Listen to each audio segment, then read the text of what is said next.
오늘 은혜 받으실 하나님 말씀은 이사야 55장 1절 말씀입니다. 다 같이 말씀을 봉독하겠습니다. 오호라 너희 모든 목마른 자들아 물로 나아오라. 돈 없는 자도 오라. 너희는 와서 사 먹되 돈 없이 값없이 와서 포도주와 젖을 사라.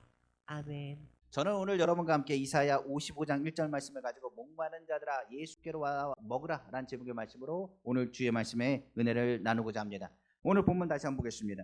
오라 너희 모든 목마른 자들아 물로 나오라. 돈 없는 자도 오라. 너희는 와서 사 먹되 돈 없이 값없이 와서 포도주와 젖을 사라고 성경 기록하고 있는 것입니다. 여기 오늘 본문에 주목할 대목이 있죠. 뭐라고 했습니까? 사라고 했습니다. 그런데 성경에 말합니다. 뭐 없이 사라고 말하느냐? 돈 없이 사라고 말하고 있습니다. 우리가 아는 것처럼 이 산다는 것은 값을 지불했다는 것을 말합니다. 우리가 아는 물 그리고 저 포도주 값을 지불해야 된다. 그냥 공짜가 아닌 것입니다. 마찬가지로 우리의 삶에 있는 모든 것이 공짜가 아닌 것처럼 영적인 모든 것도 공짜가 아닌 것입니다. 그런데 그냥 와서 먹으랍니다. 그러면 그냥 어떻게 우리가 와서 먹습니까? 라고 물을지 모르겠습니다. 그런데 예수님께서 우리에게 말씀하셨습니다. 내가 너를 향해서 갈보리 십자가에서 죽었다라고 말씀하셨습니다. 예수 그리스도의 십자가 보혈이 우리의 모든 삶에 있는 죄를 허물을 덮으시고 청산하셨습니다. 그러니까 한마디로 얘기하면 그 값을 누가 지불했다고 얘기하느냐? 우리 주 예수 그리스도께서 모든 것을 다 지불하셨다고 성경 말하고 있습니다. 그러니까 우리는 돈이 없어도 예수 그리스도에 가기만 하면 어떻게 되느냐? 우리는 구원을 받습니다. 예수 그리스도에 가기만 하면 우리의 갈급함은 해결이 되는 것입니다. 예수 그리스도에 가기만 하면 포도주를 먹을 수 있습니다. 예수 그리스도에 가기만 하면 우리로 하여금 생명을 얻되 풍성이 얻게 된다라고 성경은 말하고 있는 것입니다. 그래서 여기서 사다는 것은 다른 말로 하면 믿는다는 것을 의미합니다. 내가 예수 그리스도를 믿으면 그 모든 것을 무엇으로 받느냐? 하나님의 은혜와 선물로 받게 될 것이라고 성경은 말하고 있는 것입니다. 그러므로 도저히 값을 지불할 수 없는 것이니 이것은 누굴 통해서 값을 지불하셨느냐? 오직 하나님의 아들이신 예수 그리스도를 통하여 값을 지불한 것임을 너는 기억하라고 성경은 말하고 있는 것입니다. 그러므로 십자가에서 주님은 뭐라고 말씀하셨느냐? 내가 다 이루었다고 말씀하셨습니다. 그러므로 오늘 예수 그리스도께 나온 사람은 다 이루신 주님의 은혜를 누릴 것입니다. 주님의 생명을 얻게 될 것입니다. 우리에게는 그 갈급함을 체험받을 것입니다. 주님 앞에 온전히 주님의 사랑 안에서 다시 힘을 얻게 될 것이고 용기와 희망과 소망을 가지고 믿음 안에 서게 될 것입니다. 그래서 오늘 주의 말씀 속에서 우리에게 소유한 것이 무엇인지를 깨달아 알아야 됩니다. 예수 그리스도께서 우리를 향해서 무엇을 이루셨는지 그리고 무엇을 우리에게 채워 주셨는지 우리의 모든 영적 선정에 장애가 되지 않도록 특별한 하나님의 은혜를 베풀어 주셨습니다. 그 은혜, 우리를 영적 갈급함을 채우는 그 양식을 모두가 얻어가져 하나님께 영광 돌리는 귀한 성도 다 되기를 다시 한번 주님의 이름으로 축원합니다. 자, 첫 번째로 성경은 우리에게 말합니다. 물을 나와 먹으라라고 성경 말하고 있는 것입니다. 우리가 아는 물은 뭐를 얘기하느냐? 생명을 의미합니다. 사람의 몸은 육신은 70%가 물 수분으로 되었다라고 이야기합니다. 그렇기 때문에 물은 뭐와 똑같으냐? 생명과 똑같다라고 이야기합니다. 만약에 몸에서 1%에서 1.5%만 물에 빠져버리면 사람은 무엇을 느끼기 시작하느냐? 굉장한 갈급함을 느끼기 시작합니다. 갈증을 느낀다는 것입니다. 그렇기 때문에 탈수 증상이 나타나는 것이 불과 몇 프로냐? 1에서 2% 정도가 빠져나가면 탈수 증상이 나타난다고 이야기합니다. 그때는 뭐냐? 수분을 보충해 줘야 됩니다. 우리가 아는 것처럼 이 수분을 보충하지 않으면 사람은 갈증을 느끼기도 하고 그리고 갈증을 넘어서 죽을 것 같은 고통까지 느낀다고 말하고 있습니다. 이 목마름을 방치하면 잘못된 것을 먹거나 잘못된 것을 보기도 합니다. 그러니까 사람이 어떻게 되느냐? 헛개비를 보기 시작한다는 겁니다. 목마름이 가기 시작하면 사람이 이것이 무엇인지 구별하지 못합니다. 그 물이 더러운 물인지 깨끗한 물인지 그것이 중요하지 않습니다. 그래서 그 판단력도 흐려지고 어떻게 해야 될지 몰라서 자신이 무엇을 채워 나가는지도 모르고 살아가게 된다는 것을 의미할 수 있는 것입니다. 세계 제2차 대전 당시 아프리카 전선에서 싸웠던 미국 군인에 대한 이야기입니다. 이 군인들의 기록에 의하면 수많은 군인들이 사막에서 죽었습니다. 그들은 길을 잃고 죽었는데 죽은 시체마다 그 입안에 뭐가 가득했느냐? 모래가 가득 차 있었다고 말합니다. 태양이 내리쬐는 그 사막에서 물 한 모금 마시지 못한 그들이 얼마나 정신이 혼미해지고 괴로웠을지 상상해 볼 수 있습니다. 군인들이 아마도 저 멀리서 무엇을 봤을지 모르겠지만 아마도 그들이 본 것은 신기루였을 것입니다. 신기루라는 것은 말합니다. 환상입니다. 그들이 생각하는 환상, 그곳에는 뭐가 있다? 그것을 봤더니 그곳에는 야자수가 있고 물이 흐르고 있다라고 봤을 것입니다. 그리고 그것을 모래를 뭘로 봤느냐? 물로 착각했을 것입니다. 그러니까 그 사람들은 생각하지 않습니다. 모래를 물로 생각하고 계속적으로 입에 들이켜 마신 것입니다. 결과적으로 그들의 배, 그들의 입에는 모래가 가득 차서 자신이 죽는지도 모르고 죽어갔다는 것을 의미할 수가 있는 것입니다. 마찬가지로 수분이 빠지고 물이 빠지면 이 육신적으로 혼미해집니다. 그리고 판단력도 흐려지는 것입니다. 마찬가지로 성경은 말합니다. 사람은 뭘로 얘기냐? 육으로만 존재하는 게 사람이 아닙니다. 영적인 존재가 바로 사람입니다. 그렇기 때문에 육신의 목마름에도 이렇게 갈급하여 괴로워하는데 영적인 갈급함은 어찌 하겠느냐라고 오늘 주님은 묻고 있습니다. 영적인 목마름도 방치하면 영은 죽습니다. 영이 죽으면 자신이 죽는 것도 알지 못합니다. 영이 죽으면 예배할 수가 없습니다. 영이 죽으면 인생의 목적이 무엇인지를 알 수가 없습니다.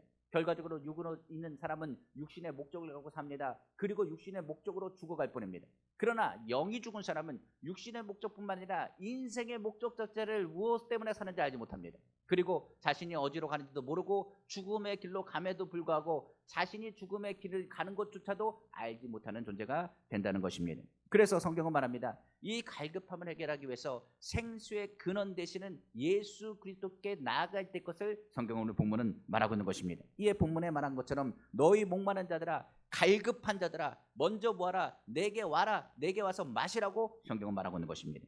이 갈급함은 언제부터 이루어졌습니까? 바로 아담의 범죄로부터 시작한 죄에서부터 시작됐다고 성경은 말합니다.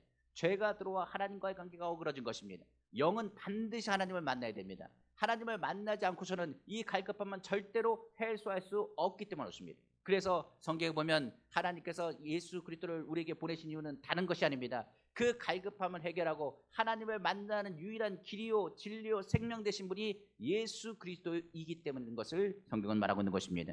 오늘 성경에서도 이야기한 것처럼 요한복음 4장에 보면 사마리아 여인이 나옵니다. 수가성 여인이라는 그 우물가에 그 여인이 누굴 만나느냐? 예수님을 만나는 장면이 나옵니다. 그 시간은 정오 12시라 그 시간은 사람들이 돌아다니지 않습니다. 그때는 물을 떠러오는 사람도 없습니다. 그러니까 사람을 피해서 물 들어왔던 그 사마리아 여인이 예수님을 만난 것입니다.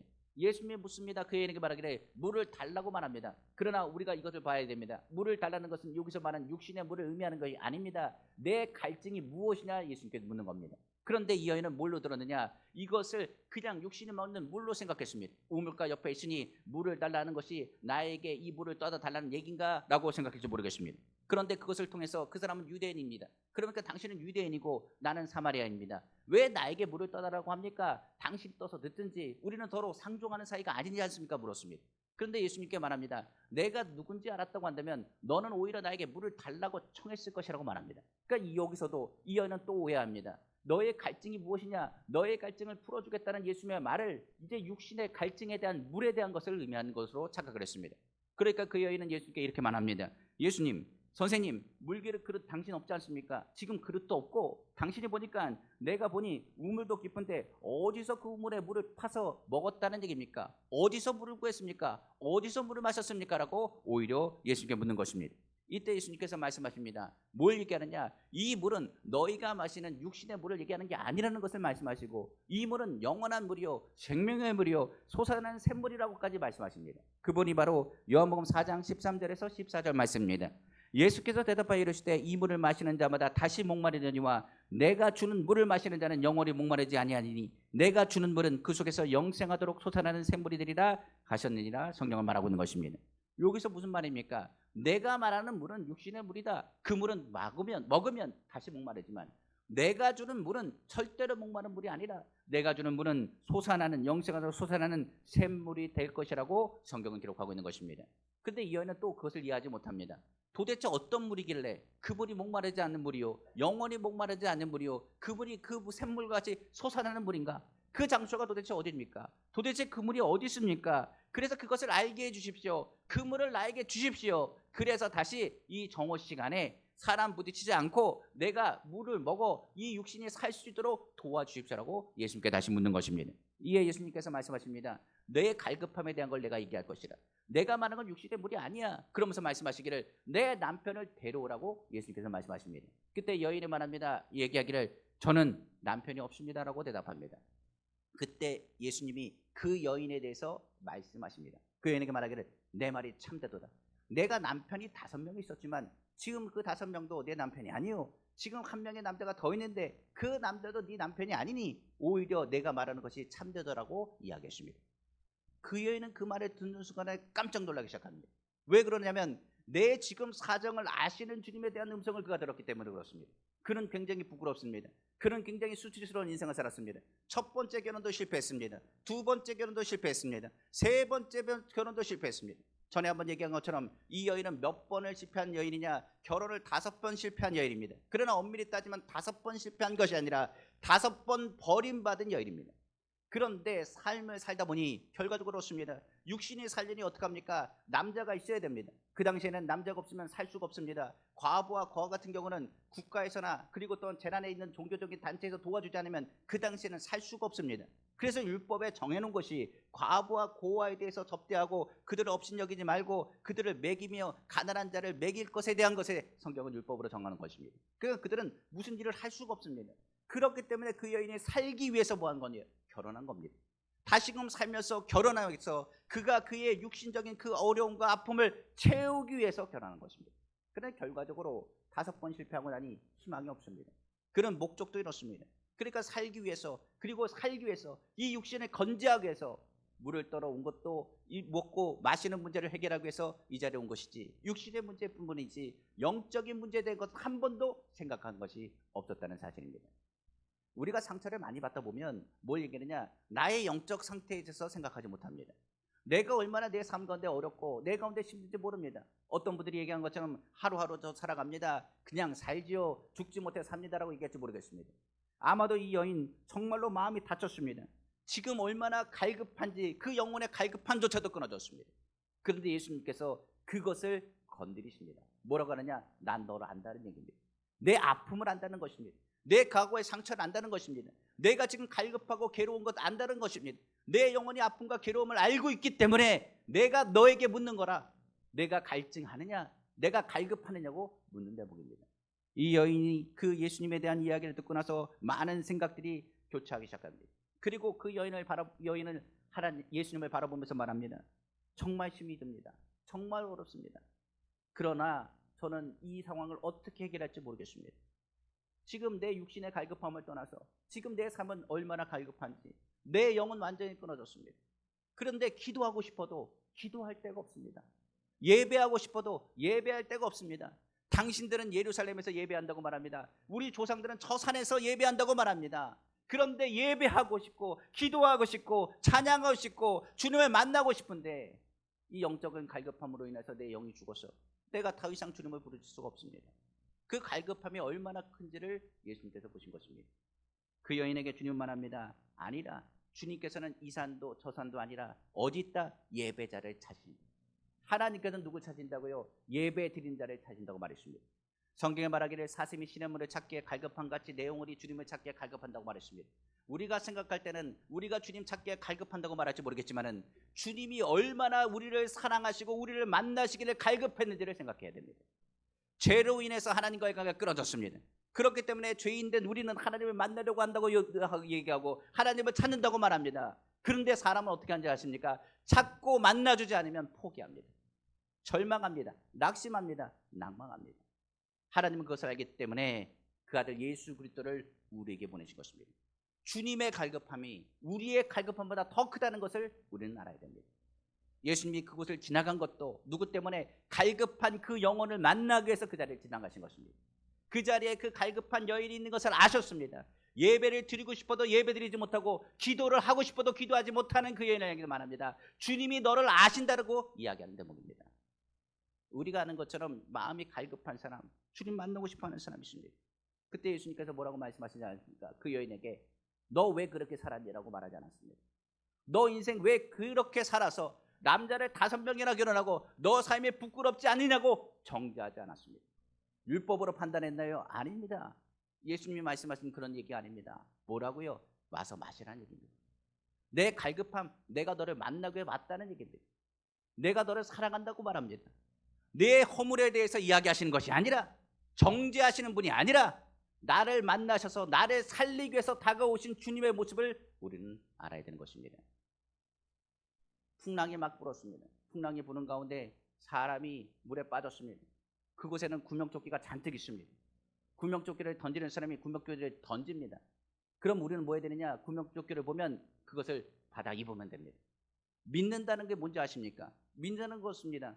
예수 그리스도를 믿는 자마다 영생을 얻는다고 했습니다. 믿는 자라는 것은 다른 것이 아니라 조건이 아닙니다. 구명조끼를 던졌습니다. 우리는 뭐라고요? 그것을 받아 입으면 됩니다. 예수님을 만난다는 것은 다른 것이 아닙니다. 예수님을 믿는다는 것은 다른 것이 아닙니다. 주님 앞에 나와 주가 나의 그리스도인 것을 선포하면 됩니다. 오늘 성경에 그 사마리아 여인이 예수님을 만났습니다. 그리고 예수님께 말합니다. 예수님, 내 지금 상황이 이렇습니다. 하나님은 예배자를 찾는다고 말하죠. 내 억울함을 누가 알겠습니까? 내 갈급함을 누가 알겠습니까? 성경에 보니 선지자 한 명을 택하신다는데 그가 오면 눈물도 닦아주고 우리의 괴로움도 알아주신다고 했습니다. 그분을 만나고 싶습니다. 메시아가 도대체 언제 올까요? 예수님의 성경에 보면 다른 부분에서 이렇게 합니다. 닌자가 누구인 걸 알리지 말라고 했습니다. 내가 누구인지 아직 때가 안 됐기 때문에 알리지 말라고 했습니다. 그런데 이 여인에게는 뭐라고 한지 아십니까? 내가 바로 그다라고 얘기하셨습니다. 그 여인이 메시아인 예수님을 만나는 그 순간에 영적인 갈급함이 사라지기 시작했습니다. 주님이 나를 아신다. 내 평생의 내 삶의 어려움과 괴로움을 아신다. 예수 그리스도를 만났다는 것은 무엇을 얘기하느냐? 하나님을 만난 것이고 예배가 회복됐음을 의미하고 있는 것입니다. 그 여인은 너무나 기뻤습니다. 너무나 기쁜 나머지 자기가 가지고 있는 물동이를 집어 던졌습니다. 그리고 그 갈급함을 채우신 예수 그리스도를 동네에 뛰어가 사람들에게 선포하기 시작했습니다. 우리가 아는 것처럼 사마리아 사람은 상처받은 사람입니다. 그 사람들 또한 예배의 영적인 갈급함을 가진 사람입니다. 그 사람들 또한 예루살렘에서 예배 드리고 싶은 사람들입니다. 그런데 유대인들이 너무나 사마리아 사람들을 싫어하고 모욕합니다. 그러니까 얼마나 갈급하겠습니까? 그런데 갈급한 거 모르고 삽니다. 그리고 연약하겠습니까? 얼마나 힘이 들겠습니까? 과거의 상처를 안고 있는 사마리아 사람들. 그런데 그 여인이 뛰쳐들어가 말합니다. 여러분, 저는 여태까지 여러분들 만나기 싫었습니다. 왜 그러냐면 내가 우물가에 가면 당신들은 떠들어댔습니다. 나를 굉장히 미워했고 나를 모욕했습니다. 5번이나 버림받은 사람, 5번이나 손가락질 당하는 사람, 그리고 남자를 밝히는 사람, 먹고 살기 위해서 뭐든지 할 수 있는 사람, 저는 당신들을 만나기 싫었습니다. 그래서 저는 당신들이 다 쉬고 있는 정오 시간에 물을 들어갔습니다. 저는 그 시간에 아무도 없을 줄 알았습니다. 그런데 그곳에 한 분이 서 계셨습니다. 우리가 얘기하는 것처럼 아무도 없을 것 같습니다. 그런데 주님은 지금 이 자리에 계십니다. 그 사람을 만나고자, 나를 만나고자 그 자리에 그분이 계셨습니다. 그 여인이 말하기 시작합니다. 말하기를 그분이 내 사실을 알고 있습니다. 내 사정을 알고 있습니다. 주님은 이렇게 얘기하셨습니다. 이 산도 아니고 예루살렘도 아니라 하나님께서 예배자를 찾으신다. 갈급한 심령을 가진 사람을 주님이 오늘 찾아오십니다. 오늘 주님께서 말씀하십니다. 내가 행한 모든 일을 내게 만난 사람을 보세요. 내가 만난 사람이 메시아입니다. 그를 만나세요. 저처럼 다시 생기가 돌 것입니다. 생기가 돈다는 건 다시 생명을 갖았다는 걸 의미합니다. 그 여인의 말을 듣고 그 여인의 모습이 변화된 것을 보고 그 자리에 있던 많은 사마리아 사람들이 모이기 시작했습니다. 그리고 예수님의 말씀을 듣고 그들의 갈급함을 해소하기 시작했습니다. 오늘 주님 말합니다. 모든 사람에게 얘기합니다. 조건이 아닙니다. 구명조끼가 떨어졌습니다. 우리는 풍랑에 갖고 있습니다. 그 고통 가운데 있습니다. 우리는 뭐 해야 될까요? 잊기만 하면 됩니다. 우리가 잊는다는 것을 뭐라 그러냐? 바로 예수 그리스도를 구주로 영접했음을 의미할 수 있는 것입니다. 성경에 말한 것처럼 마음의 갈급함에도 불구하고 그 갈급함을 위선과 그리고 그 자신의 의로 그것을 거부하는 사람도 있습니다. 그런 사람은 주님을 만날 수가 없습니다. 성경은 말합니다. 주님 앞에 간절함을 가지고 믿음 안에 서시기를 간절히 소망합니다. 마태복음 21장 32절입니다. 요한이 의로 도로 너희에게 왔거늘 너희는 그를 믿지 아니하시되 세리와 창녀를 믿었으며 너희는 이것을 보고도 끝내 뉘우쳐 믿지 아니하는도다. 갈급함이 없으면 주님 만날 수 없습니다. 오늘 주님 앞에 나오셨을 때 갈급함을 가지고 나오십시오. 주님, 내가 갈급합니다. 내 마음이 갈급합니다. 내 인생이 너무나 외롭고 답답합니다. 주님, 나를 만나 주십시오. 주님을 만나야 그 가운데 뭐가 해결된다고요? 그 생명을 얻되 풍성히 얻어 그 영적인 갈급함을 해소할 수가 있게 되는 것입니다.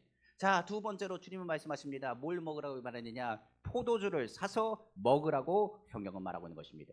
우리가 아는 것처럼 인생에 있어서 무엇을 가지고 살아야 되느냐? 기쁨과 행복을 누리고 살아야 됩니다. 포도주는 잔치에 빠지지 않는 것입니다. 삶의 즐거움과 기쁨을 더하는 장치로서 세상은 뭘 얘기하느냐? 포도주라는 것을 만들었습니다. 그러나 세상에서는 이 포도주, 그 기쁨과 즐거움을 누리기 위해서는 뭐가 필요하냐? 돈이 필요합니다. 그래서 돈을 써서 자신의 근심과 괴로움을 잠깐이라도 잊으려고만 합니다. 그래서 많은 사람들은 뭘 하게 되냐? 먹는 것에 목적을 삼기도 하고 물질의 목적을 삼기도 하는 것입니다. 이는 괴로움을 당하지 않고 인생을 어떻게 해요? 노후에 즐겁고 기쁘게 살기 위해서 그것을 대비한다라고도 이야기합니다. 그런데 다행인 것은 주님이 우리를 초대할 때 뭐 없이 오라고요? 돈 없이 오랍니다. 그리고 돈 없는 자도 오라고만 합니다. 이미 내가 그 값을 지불했다고 주님은 말씀하셨기 때문입니다. 예수님의 십자가 보혈로 그 값을 청산했습니다. 포도주를 사서 먹으라 말할 때 이미 예수 그리스도의 보혈로 그 모든 것을 지불했으니 너희는 와서 그냥 사 먹으면 된다. 먹기만 하면 내 가운데 뭐가 역사하시라? 하나님의 성령이 우리 가운데 역사하실 것을 성경은 약속하고 있는 것입니다. 그러므로 성령 안에서 예수 그리스도의 보혈로 씻은 사람은 성령에 취하는 사람이 됩니다. 성령 충만을 다른 말로 성령으로 취했다고도 표현합니다. 세상의 포도주는 단지 그 순간만의 기쁨을 주지만은 주님이 주시는 성령은 우리로 하여금 영원토록 평안과 기쁨을 더하신다라고 성경은 기록하고 있기 때문에 그렇습니다. 바로 잠언 31장 6절에서 7절에 말합니다. 독주는 죽게 된 자에게, 포도주는 마음에 근심한 자에게 줄지어다. 그러니까 죽은 고통을 잊게 하는 것이 포도주고 마음의 근심을 잊게 하는 것이 포도주다. 그는 마시고 자기의 빈궁을 잃어버리고 다시 자기의 고통을 기억하지 아니하리라. 그러니까 술이라는 것이 그런 겁니다. 고통과 괴로움을 잠깐 잊게 해줄 것이라. 그러나 잊고 난 후에는 어떻게 된다고요? 그것이 끝나나요? 아닙니다. 해결하지 못합니다. 그러니까 술을 먹고 그 다음날 뭐합니까? 그 다음날이 더 괴롭습니다. 너무 괴로워서 술을 마셨는데 다음날 일어나 보니 현실이라 그 현실에서는 그것을 탈출하지 못합니다. 그러니까 다시 술을 찾거나 세상의 유혹을 찾아가며 그것을 억지로 잊으려고 합니다. 그러나 잊을 수 있나요? 잊을 수가 없습니다. 그래서 세상의 포도주를 마시면 잠시는 마음이 마비돼서 염려와 근심을 잊을 수 있지만 근본적인 문제는 해결되지 않는 것입니다. 그런데 주님이 주시는 포도주는 다릅니다. 성경에 말한 것처럼 예수 피로 산 포도주, 바로 성령은 우리 가운데 임하셨을 때 우리로 하여금 희망을 주고 소망을 주고 기쁨을 때 더 큰 기쁨을 허락하신다고 성경은 말씀하고 있습니다. 우리가 아는 오순절 성령 마가다락방의 사건 우린 기억할 것입니다.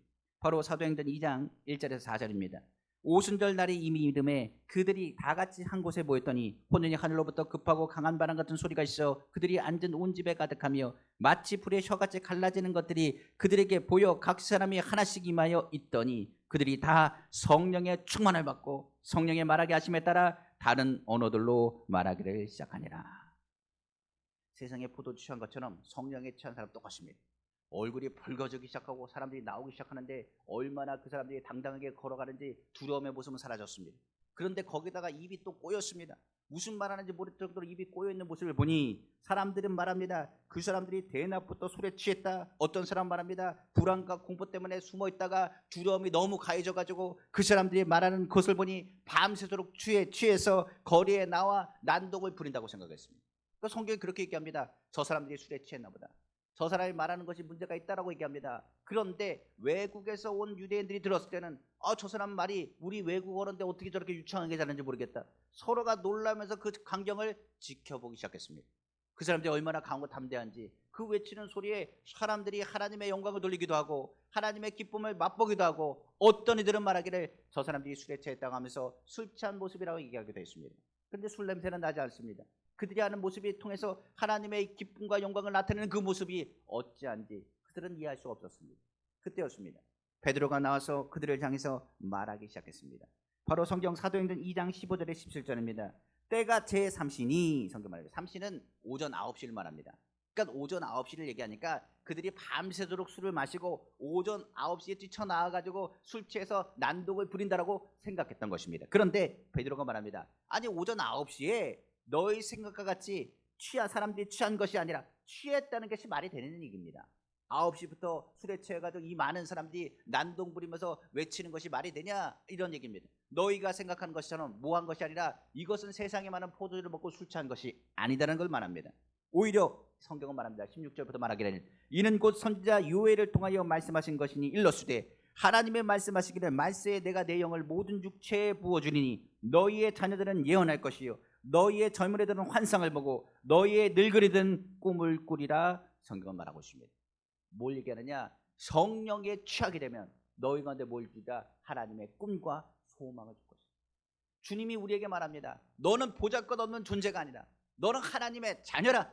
내가 너를 통하여 택하였고 너를 들어 쓸 것이라고 말합니다. 그러니까 성경에 말한 것처럼 예언이란 말을 씁니다. 너희의 자녀들은 예언할 것이라. 앞으로의 미래가 눈앞이 깜깜한 게 아닙니다. 예언은 뭡니까? 하나님의 말씀입니다. 내가 너를 축복할 것이라. 반드시 너를 복줄 것이라. 내가 반드시 너를 세울 것이라 선포합니다. 성경에 젊은이들은 환상을 본다고 말했습니다. 환상이요, 사람들은 얘기합니다. 믿지 못한다고 말합니다. 그런데 환상이요, 너에게 꿈을 주신데 꿈보다 더 큰 하나님의 역사하심을 보게 될 것이다. 젊은이들은 뭘 시작하게 되냐? 하나님이 준 환상을 보게 될 것이고, 나이 든 사람에게는 꿈을 줄 것이라. 이 나이에 무슨 꿈을 꿉니까? 아니요, 하늘나라의 꿈을 줍니다. 하늘나라의 소망을 줍니다. 내가 너에게 하늘의 상급을 줄 거라고 말합니다. 성령이 그 가운데 임했을 때 하나님 아버지, 나는 가치 없는 존재가 아닙니다. 주님이 나를 부르셨습니다. 이것이 누구의 음성입니까? 성령의 음성입니다. 성령에 취한 사람은 깨고 나도 성령에 취해 있습니다. 하나님이 주신 꿈을 포기하지 않습니다. 주의 능력과 사명을 감당하며 믿음으로 그 말씀이 이루어질 것을 바라보게 된 것입니다. 그래서 성령 취한 사람은 기쁨으로 충만합니다. 주님의 헌신에도 즐겁고 기쁩니다. 그러면 우리 마음속에 기쁨이 있습니까? 우리 가정이 지금 기쁨이 있습니까? 신앙생활에 기쁨이 사라진 사람 있지 않습니까? 어떻게 될까요? 다시 예수 그리스도의 십자가로 돌아가셔야 됩니다. 주님의 십자가의 보혈을 밟고 사서 성령으로 취해야 됩니다. 성령의 충만을 받아야 주님의 기쁨과 주님의 평안함을 가지고 믿음 안에 승리하여 나가게 되는 것입니다. 기쁨이 없는 사람 내게 와서 돈 없이 값 없이 와서 살아. 바로 예수 그리스도의 십자가를 단단히 붙잡고 성령 안에서 주님의 생명과 성령으로 충만하여 주님의 기쁨과 주님의 주신 활력을 가지고 주님의 사명을 감당하기를 다시 한번 주님의 이름으로 축원합니다. 마지막 세 번째로 오늘 본문은 뭐를 얘기하느냐? 젖을 사서 먹으라고 말합니다. 육신의 물은 우리의 갈증을 해소하는 것처럼 오늘 예수님을 만나면 우리의 갈증은 해소됩니다. 거기다가 성령까지 취해버리면 우리가 어떻게 되냐? 기쁨이 충만해집니다. 맞아, 하나님이 나를 사랑하셔. 난 할 수 있어. 내가 뭐든 할 수 있어. 하나님이 축복하셔라고 말합니다. 그런데 성경은 말합니다. 내가 성령으로 충만하면 그때부터 해야 될 건 뭔지 아십니까? 주의 말씀을 봐야 됩니다. 신앙생활 시작하면 뭐부터 하라고 얘기하느냐? 말씀부터 보라고 말합니다. 창세부터 계시록은 주님의 말씀입니다. 이것을 뭐라느냐? 하나님의 말씀 젖이라고 말합니다. 성경에 말한 것처럼 신령한 젖을 먹으라고 말합니다. 아기가 어린 아이로 성장하고 건강하게 할 때 가장 중요한 요소들을 갖고 있는 완전한 음식이 뭐냐? 모유입니다. 바로 과학자들이 얘기할 때 어린 아기가 젖만 먹어도 건강한 아이로 성장할 수 있어. 그들이 밥을 먹을 때까지 그들의 건강에 정말로 모든 영양소를 공급해주는 골고루 있는 식품이 없다라고 강조하는 것이 바로 모유입니다. 성경에 말한 건 어머니의 젖이라는 것입니다. 우리의 신앙생활을 견고하게 하고 단단하게 하고 어떤 문제도 이겨나갈 수 있는 힘을 얻을 수 있는 힘을 공급하는 것이 무엇이냐? 바로 하나님의 말씀입니다. 우리가 주님의 말씀을 보면 그 말씀을 통해서 지혜를 얻고 이 세상의 지식과 신념과 결단과 분별력을 갖게 됩니다. 그러니까 우리가 성령 받았다고 해서 그것을 기뻐하고 즐거워하는 거 끝나는 것이 아니라 성령 받은 사람은 주의 말씀을 봐야 됩니다. 그리고 주의 말씀을 통해서 젖을 먹고 힘을 가지고 하나님의 일들을 감당하는 장성한 분량까지 자라야 되는 것입니다.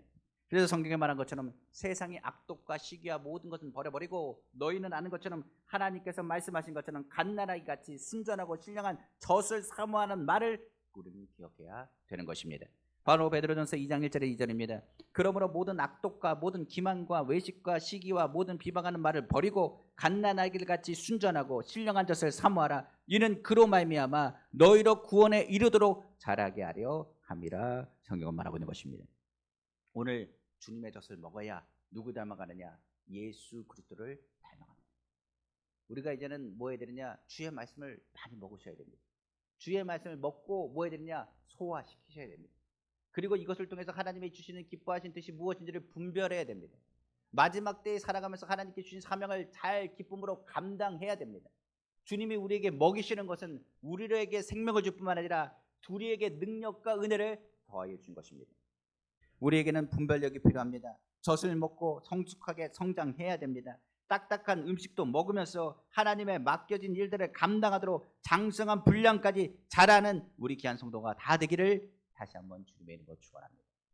그럼 오늘 이 세 가지를 기억하십시오. 물을 먹어야 됩니다. 예수님을 만나십시오. 그 갈급함부터 해결하시길 원합니다. 과거를 주님 묻지 않습니다. 과거의 나의 죄악을 묻으신 분이 아닙니다. 앞으로가 중요합니다. 우리가 죄인 되었을 때 주님 부르셨습니다. 우리의 과거로 생각한다면 우리 일어날 육체는 없습니다. 그러나 주님이 우리를 택하시고 우리의 갈증을 해소하셨습니다. 하나님께서 우리를 통해서 예수 그리스도를 통하여 생명의 풍성이 부으셨습니다.